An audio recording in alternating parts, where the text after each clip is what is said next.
Sabar adalah kunci kesuksesan. Sabar atas apa?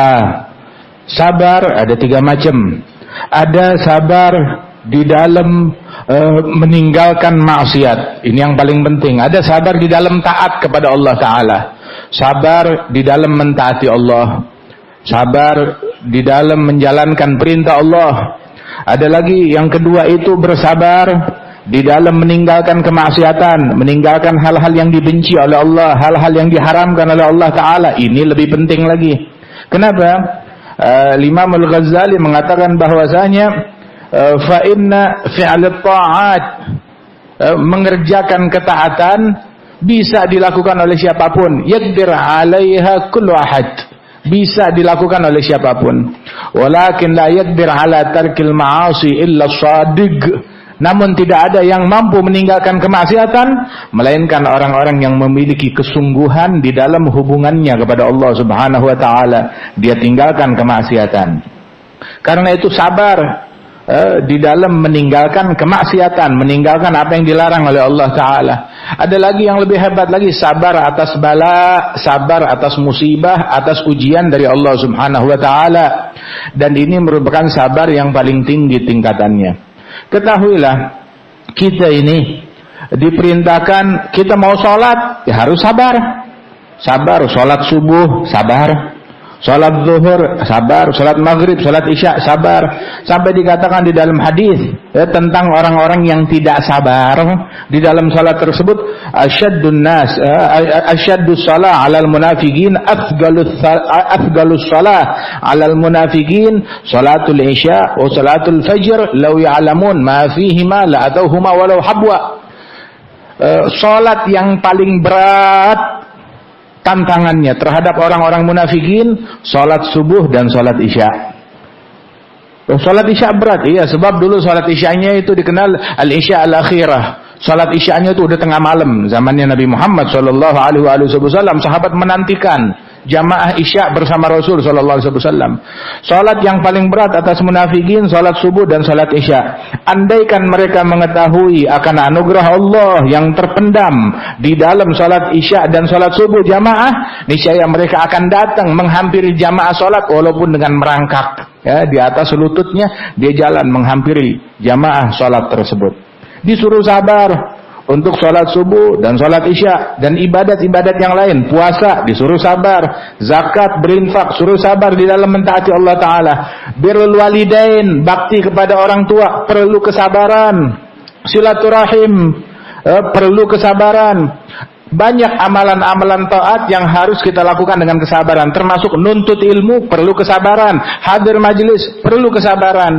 Orang kalau nggak sabar, ya dia nggak bisa melakukan kebaikan.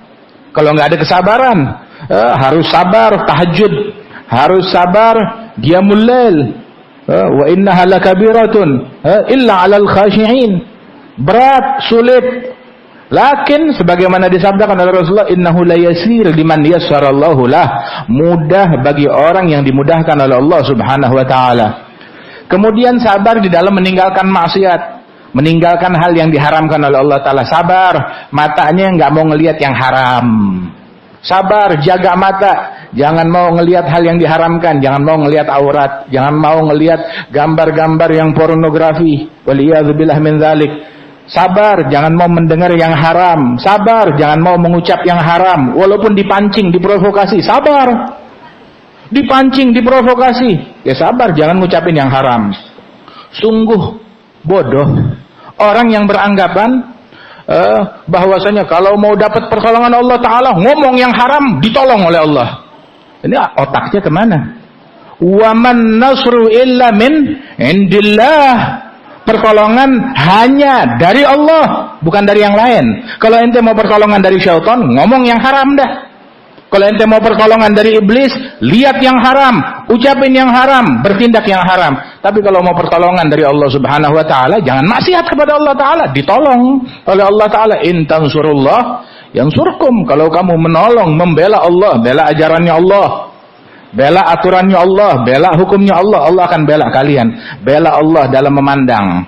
Yang lihat yang haram, berarti dia tidak membela Allah dalam pandangannya, dia membela syaitan. Yang berucap yang haram, dia bukan membela Allah dalam ucapannya, membela syaitan. Dia memenangkan syaitan, mencoblos syaitan dalam berucap. Memilih syaitan dalam berucap, dia menangkan. Sebab dalam tindakan kita, perbuatan yang haram, tindakan yang haram, pendengaran yang haram, ucapan yang haram, hadainahu najdain. Kita diberikan dua pilihan, mau menempuh yang baik, jalan hidayat, atau jalan kemaksiatan. Dalam berucap, dalam melihat, dalam mendengar, dalam melangkah, dalam memakan, dalam bertindak, kita diberikan pilihan. Nah, mana yang kita pilih? Pilih Allah atau pilih syaitan? Waliyadzubillahi min dzalik. Nah, karenanya itu sungguh bodoh orang yang mengira pertolongan Allah didapat dengan maksiat. Loh, ngomong kotor, caci maki, provokasi, katain orang, kafirin orang, ditolong oleh Allah Ta'ala. Allah yang mana? Taatin Allah Ta'ala, kalian ditolong oleh Allah Ta'ala. Tapi kita maksiat kepada Allah Subhanahu Wa Ta'ala. Dari mana datang pertolongan Allah Jalla Jalaluhu Ta'ala Ta'azamatuh? Sabar dari kemaksiatan. Bahkan tatkala kita diganggu, diteror, sungguh gangguan yang paling besar bukan gangguan fisik, tapi kalau gangguan itu merusak akhlak kita, merusak akidah kita. Gangguan, kita pikir gangguan dari segi harta, jangan sampai udah harta kita diganggu, jangan sampai akhlak kita diobrak-abrik. Makan tuh harta, yang penting akhlak kita nggak terganggu, perangai kita, sifat kita terjaga.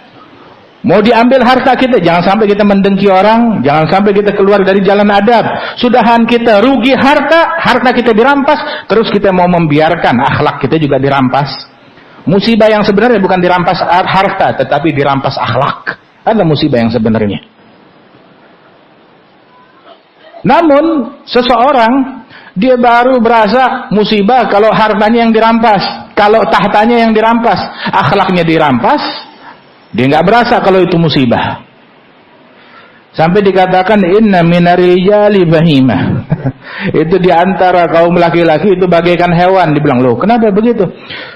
Katanya penyair, kalau dunianya diganggu dia berasa musibah, tapi giliran akhlaknya diganggu, akhlaknya dirampas,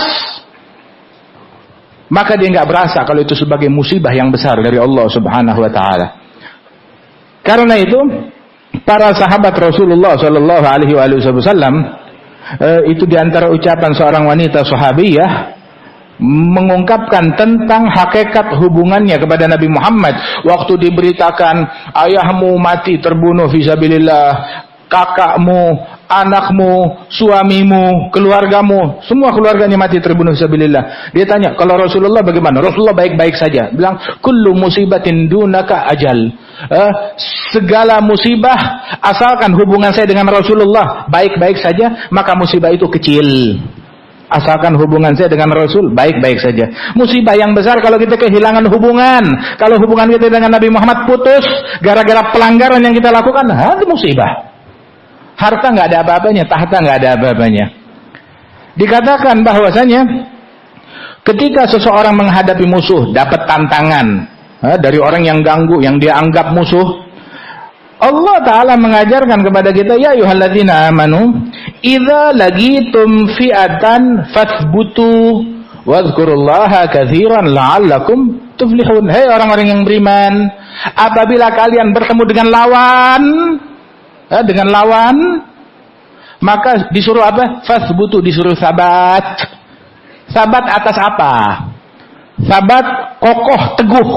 Teguh atas apa? Teguh atas kemaksiatan? Bukan itu yang disuruh. Teguh di atas jalan akhlak, teguh di atas jalan sunnah, teguh dengan ajaran dan tuntunan Nabi Muhammad Shallallahu Alaihi Wasallam. Sabat, tahu maknanya teguh? Diprovokasi nggak kepancing, disuruh mendengki nggak, hati saya lebih berharga dari tahta. Disuruh memaki nggak, akhlak saya lebih berharga dari tahta, dari harta. Buat begituan terus saya korbanin akhlak? Lah, sabar. Apa senjata yang paling ampuh? Wadhkurullaha katsira. Banyak zikir kepada Allah Ta'ala la'alakum tuflihun, agar kalian menang. Tahu siapa orang sial?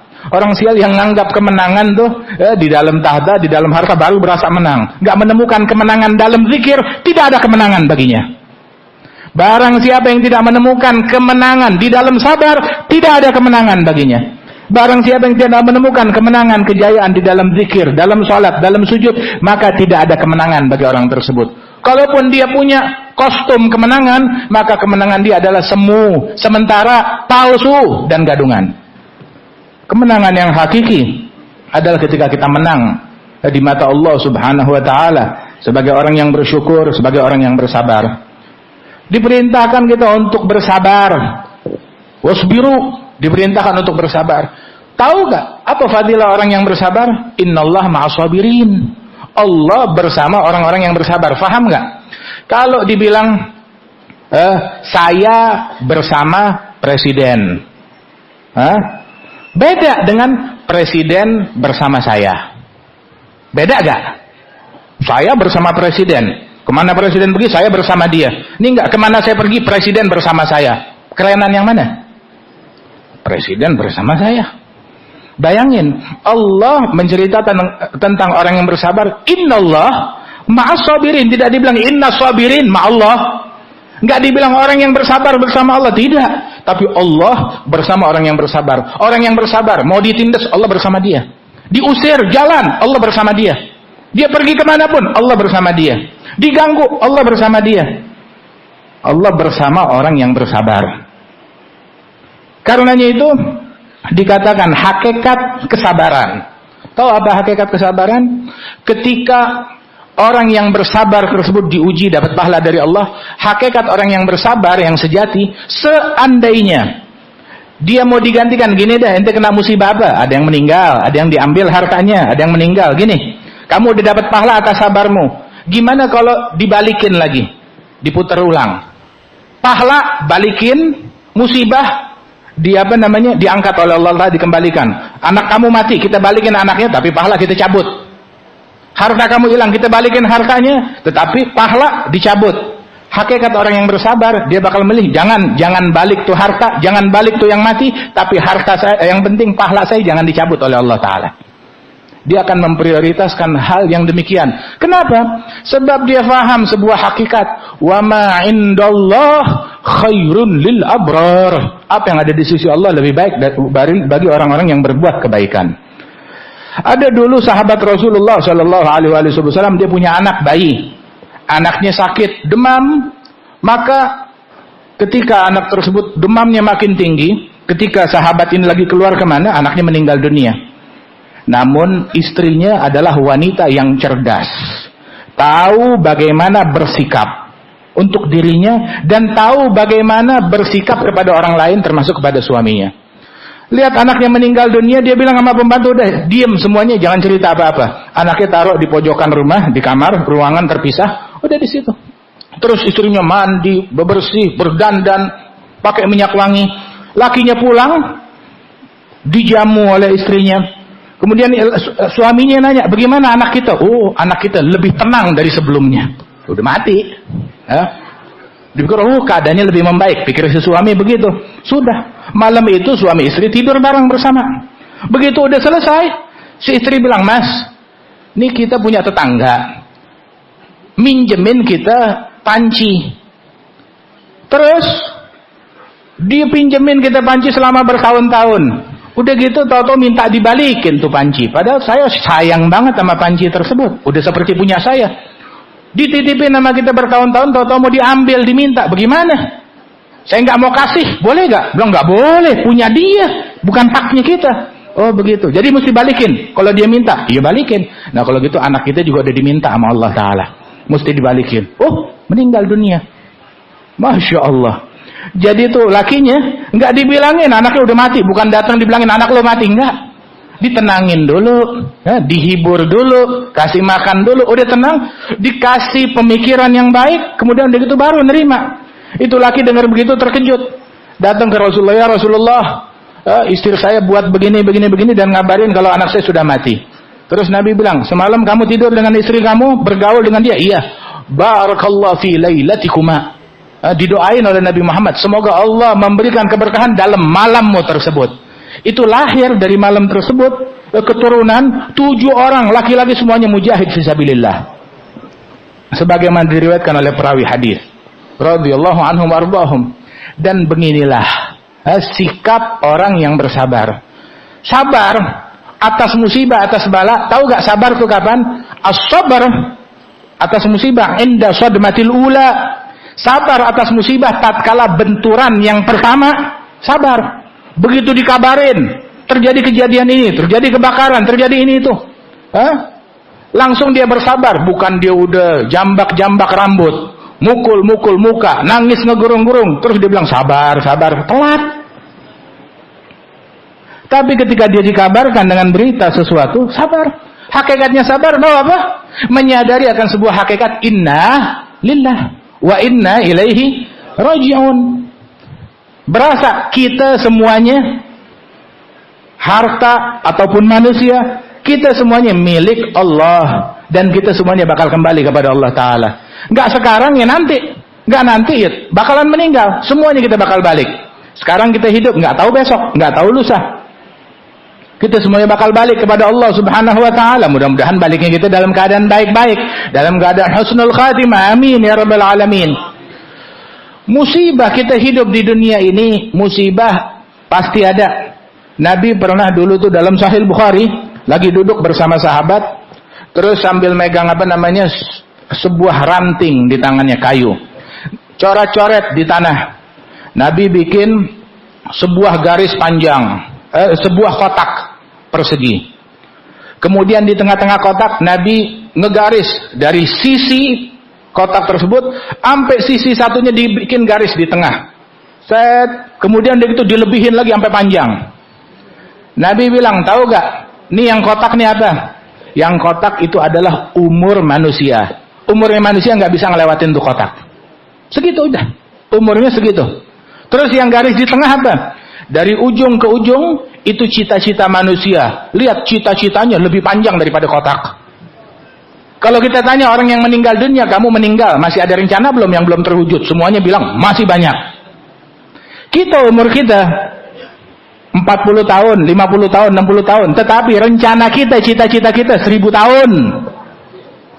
Cita-cita kita lebih panjang daripada umur kita. Orang yang meninggal dunia usianya 20 tahun, dia udah bikin rencana buat 50 tahun, 60 tahun, 70 tahun. Padahal meninggal dunia, ya 5 hari lagi meninggal. Begitu manusia seperti itu. Kemudian di garis yang tengah tadi itu, cita-cita yang lebih panjang dari umur, Nabi bikin garis kecil-kecil. Ya, tadi kan panjang ini, terus Nabi bikin garis kecil-kecil. Tik, tik, tik, tik. Ditanya, ini apa? Garis kecil-kecilnya apa? Itu adalah tantangan, problem, masalah, musibah. Selesai dari musibah, masalah yang satu, udah selesai tuntas, datang musibah yang berikutnya. Selesai yang berikutnya, datang lagi terus. Sampai kapan? Sampai mati nggak bakalan selesai. Ini sekarang kita udah selesai dari musibah penyakit. Datang lagi, ntar ada sakit yang berikutnya. Selesai dari penyakit, ntar ada aja kehilangan harta. Ntar ada aja keluarga yang meninggal dunia. Ntar ada aja problem ini dan itu. Ntar kena banjir, ntar kena kebakaran, ntar kena gempa. Macam-macam. Nggak ada selesainya. Selama kita hidup di dunia, husyat syughlan wa bu'san wa humum wa anaan wa fanaan wa humum farfuduha innaha nazrul hagir wa ilallah ta'ala al-masir. Kaifa tarda bidunya la tadum? Kamu ridha dengan dunia yang enggak abadi, yang disesaki dengan stres, beban pikiran, problem, musibah, bala, penyakit. Dunia begitu. Sampai dibilang oleh penyair tuh, ma fiha mustarih illa ibn jarih. Gak ada yang bisa hidup enak di dunia tanpa gangguan kecuali ada satu orang namanya Ibnu Jarih. Itu dulu tuh di sana tuh ada orang namanya Ibnu Jarih, orang yang paling kaya, paling bahagia, paling sehat, paling makmur hidupnya. Sampai tuh syair ini terkenal. Ibn Jarih lagi di rumahnya dengar suara orang di jalanan lagi melantunkan laisa fiha mustarih illa ibn jarih, enggak ada yang hidup senang di dunia kecuali ibn jarih. Ibn Jarih dengar gitu dipanggil orang, sini makan di rumah saya, dijamu. Makan, datang ke rumahnya Ibn Jarir, dihidangkan makanan, bilang silakan makan. Dia bilang kita makan bareng. Oh enggak, menu saya beda sama kamu. Hidangan saya nanti habis ini datangnya. Kamu duluan. Dia makan makanan yang mewah. Udah selesai nggak lama. Nah sekarang hidangan saya datang. Tahu? Dibawain hidangan cuma roti gandum kering. Bilang kenapa kamu nggak makan bersama saya? Makanan kamu kok nggak enak? Dia bilang iya saya ada diabetes, ada darah tinggi, ada kolesterol, ada penyakit ini dan itu. Begitu. Akhirnya dirubah syairnya sama tuh orang. Ma fiha mustari hatta Ibn Jarir.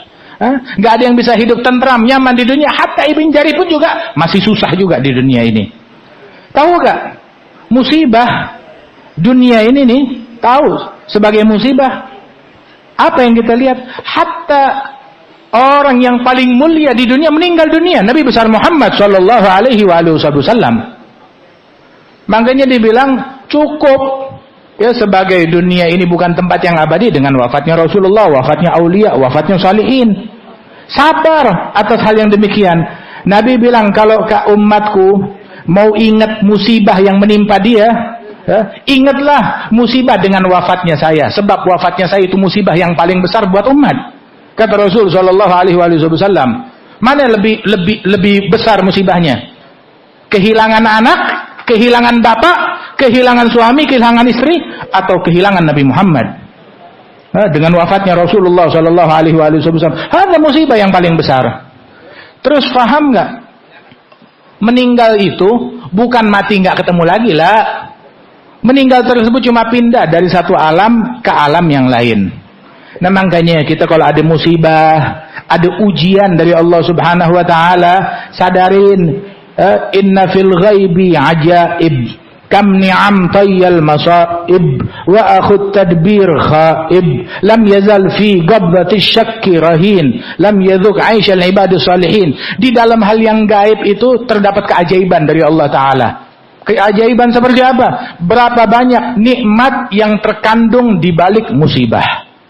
Luarnya musibah tetapi dalamnya nikmat dan anugerah dari Allah Subhanahu wa taala. Orang yang banyak perencanaan, banyak antisipasi bakalan kecewa. Bakalan menyesal, bakalan gagal. Tetapi orang yang pasrah, yang berserah kepada Allah Subhanahu wa taala, dia bakalan beruntung. Ketika kita dilanda musibah makin dahsyat, Al-Imam Al-Haddad beliau bilang, "Idza tatulu igamatun min hadithin kanat mubashiratan bitulil muntazar." Apabila musibah kok lama banget ini, musibah panjang banget durasi musibah ini, Imam Al-Haddad bilang kalau durasi suatu musibah panjang itu di dalamnya ada kabar gembira bahwasanya durasi nikmat yang akan datang juga lebih panjang. Inna ma'al usri yusra. Durasi nikmat lebih panjang lagi.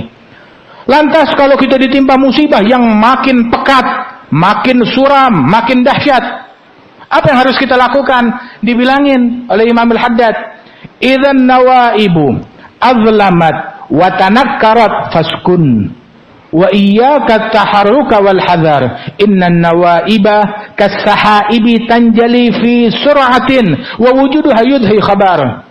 Apabila musibah, problem, tantangan makin dahsyat, makin gelap gulita, maka yang harus kita lakukan uskun, diam, jangan bergerak, jangan bertindak apapun. Jangan nggak usah pakai bikin gerakan ini gerakan itu, jangan bertindak apa-apa. Uskun. Yang bilang siapa? Bukan jindan. Yang bilang Al-Habib Abdullah bin Al-Haddad yang barusan kitabnya kita baca. Faskun. Diam, jangan bertindak apapun. Iyyaka at-taharruka wal hadar. Diingatkan oleh beliau, ditekankan, jangan taharuk, jangan melakukan gerakan apapun, tindakan apapun. Al-hadar, berhati-hati. Kenapa? Sebab an-nawaib kas-sahaib. Musibah seperti awan. Awan yang gelap. Awan, apa selamanya bakal ada awan terus? Oh ini awannya gelap banget. Ya sebentaran, hujan, gelap gulita, udah gitu. Ditiup angin, hilang. Dan seolah-olah kayaknya kemarin ada awan, di sini sekarang nggak ada satu titik pun juga. Kayak begitu, seperti itu. Tahu kan? Al-Imam Al-Husain bin Ali bin Abi Thalib meninggal dunia, dibunuh, kepalanya dipenggal. Di depan putra beliau Imam Ali Zainal Abidin. Saya mau tanya, Ali Zainal Abidin bikin tindakan apa? Bikin gerakan apa? Apa yang beliau lakukan? Adakah provokasi yang dia lakukan? Bapak saya dibunuh, bapak saya dipenggal, badannya di mana, kepalanya di mana? Badannya di mana, kepalanya berada di Mesir. Nggak ada satu provokasi pun, nggak ada satu kata-kata buruk pun, nggak ada cacian pun yang keluar dari mulutnya kepada siapapun. Nggak ada bikin pemberontakan, nggak ada bikin ulah apapun. La Ali Zainal Abidin, wala Muhammad al-Baqir, wala Ja'far Shadiq. Sikap mereka santun, mulia dan luhur. Radhiyallahu anhum ajma'in. Ali bin Abi Thalib dibunuh. Tahu dibunuh oleh siapa? Oleh orang yang paling sial di dunia. Orang paling sial di dunia itu ada dua. Orang paling sial di generasi awal, orang paling sial di generasi akhir. Nabi Muhammad bilang begitu. Ashgal awwalin agiru nagat soleh.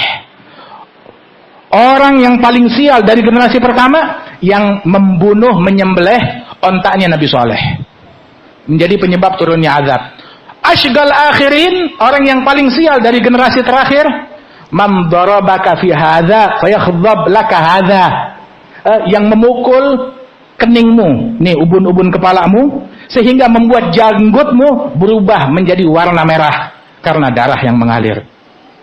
Itu orang yang paling sial. Waliyadzubillah min dzalik. Namun setelah kejadian tersebut, la Hasan bertindak apa-apa, wala Husain bertindak apa-apa. Enggak bikin. Hasan bin Ali diracun. Dia bilang, saya tahu siapa yang ngeracunin saya. Siapa? Saya nggak mau sebut. Udah saya maafin, udah saya halalkan. Al-Habib Umar bin Muhammad bin Salim bin Hafid tahu abahnya beliau diculik oleh komunis.